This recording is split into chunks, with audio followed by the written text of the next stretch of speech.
everybody. I don't know about you, but I'm getting a little bit bored. But one thing that I don't mind about being home is I can read lots of good books. And I thought I'd start reading this book, Bud Not Buddy, because we are supposed to go on a field trip in May. Fingers crossed that we get to do that. But I figured I'd start reading a little bit of the book to you, and maybe I can just keep reading each chapter and see if you like the book. Okay, so this book, Bud Not Buddy, is by Christopher Paul Curtis. And I'm going to just start with chapter 1, and I'm going to start reading. Ready? Here we go. Chapter 1. Here we go again. We were all standing in line waiting for breakfast when one of the caseworkers came in and tap, tap, tapped down the line. Uh-oh, this meant bad news. Either they'd found a foster home for somebody or somebody was about to get paddled. All the kids watched the woman as she moved along the line, her high-heeled shoes sounding like little firecrackers going off on the wooden floor. Shoot, she stopped at me and said, "Are you Buddy Caldwell?" I said, "It's Bud, not Buddy, ma'am." She put her hand on my shoulder and took me out of line. Then she pulled Jerry, one of the littler boys, over. "Aren't you Jerry Clark?" He nodded. "Boys, good news! Now that the school year has ended, you both have been accepted in new temporary care homes starting this afternoon." Jerry asked the same thing I was thinking. Together? She said, "Why no, Jerry, you'll be in a family with 3 little girls." Jerry looked like he had just found out they were going to dip him in a pot of boiling milk. And Bud, she looked at some papers she was holding. "Oh yes, the Amoses. You'll be with Mr. and Mrs. Amos and their son, who's 12 years old. That makes him just 2 years older than you, doesn't it, Bud?" "Yes, ma'am." She said, "I'm sure you'll both be very happy." Me and Jerry looked at each other. The woman said, Now, boys, no need to look so glum. I know you don't understand what it means, but there's a depression going on all over this country. People can't find jobs, and these are very, very difficult times for everybody. We've been lucky enough to find 2 wonderful families who've opened their doors for you. I think it's best that we show our new foster families that we're very..." She dragged out the word very, waiting for us to finish her sentence for her. Jerry said, "Cheerful, helpful, and grateful." I moved my lips and mumbled. She smiled and said, "Unfortunately, you won't have time for breakfast. I'll have a couple of pieces of fruit put in a bag. In the meantime, go to the sleep room and strip your beds and gather all of your things." Here we go again. I felt like I was walking in my sleep as I followed Jerry back to the room where all the boys' beds were jam-jammed together. This was the 3rd foster home I was going to, and I'm used to packing up and leaving, but it still surprises me that there are always a few seconds right after they tell you you've got to go when my nose gets all runny and my throat gets all choky and my eyes get all stingy. But the tears coming out doesn't happen to me anymore. I don't know when it first happened, but it seems like my eyes don't cry no more.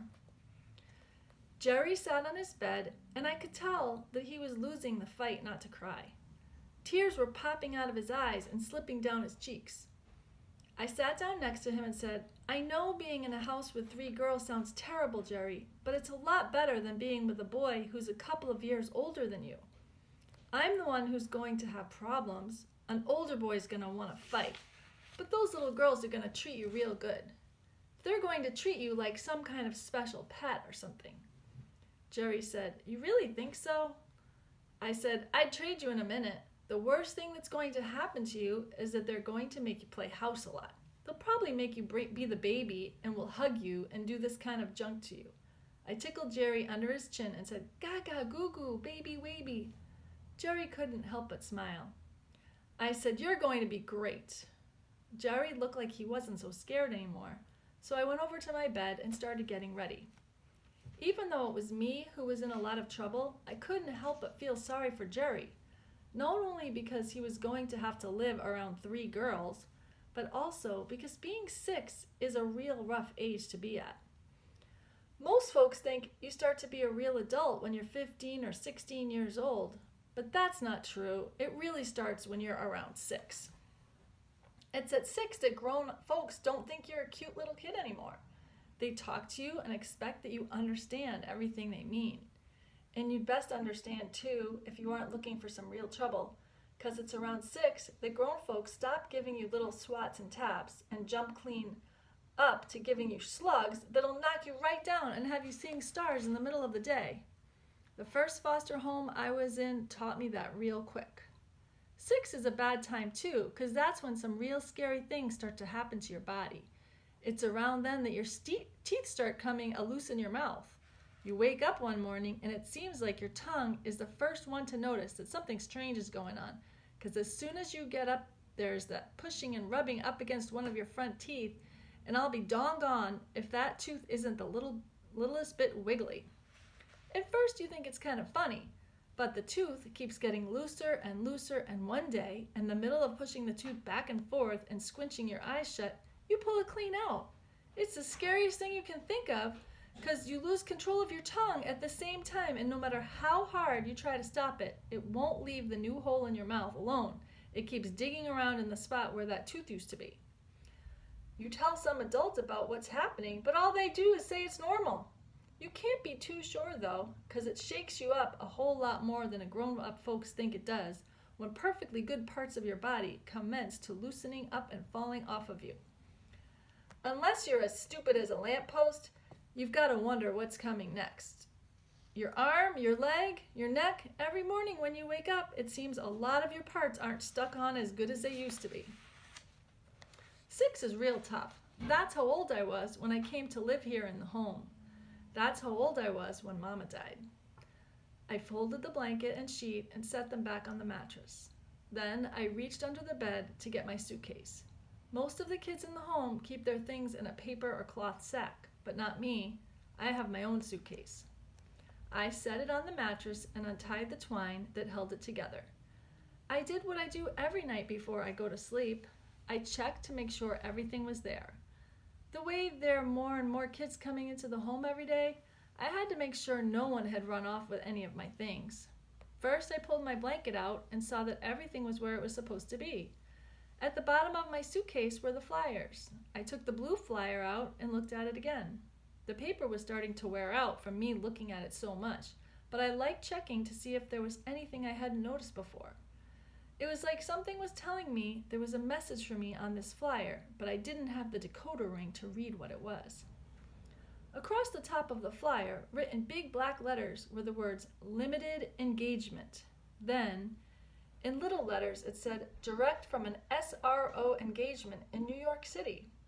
Underneath that, in big letters again, it said, "Herman E. Calloway and the Dusky Devastators of the Depression." Those 6 exclamation points made it seem like this was the most important news anyone could think of. Seems like you'd have to be really great to deserve all of those exclamation points all stacked up in a row like that. Next, the paper said, "Masters of the New Jazz." Then in the middle of the flyer was a blurry picture of the man I have a real good suspicion about. I've never met him, but I have a really good feeling that this guy must be my father. In the picture, he's standing next to a giant fiddle that's taller than him. It looks like it's real heavy because he's leaning up against it and trying to hold it up.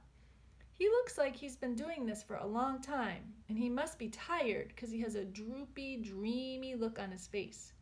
There are 2 men beside him, one playing drums and the other one blowing a horn. It wasn't hard to see what the guy, who must be my father, was like just by looking at the photo. You could tell he was a real quiet, real friendly, and smart man. He had one of those kinds of faces.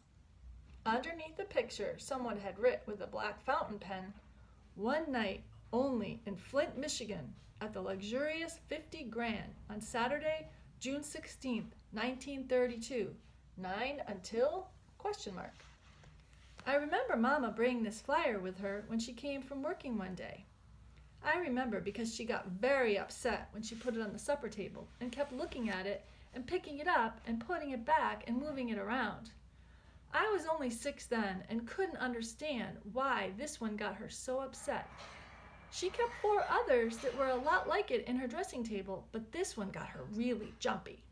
The only difference I could see between the blue one and the others was that the others didn't say anything about Flint on them. I remember this blue one too, because it wasn't too long after she brought it home that I knocked on Mama's bedroom door and then found her.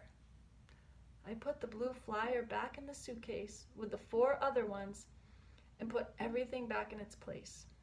I went over to the big chest of drawers and took my other set of clothes out and put them in the suitcase too. I tied the twine back around my bag and then went and sat on Jerry's bed with him. Jerry must have been thinking just as hard as I was, because neither one of us said nothing. We just sat close enough so that our shoulders were touching. Here we go again.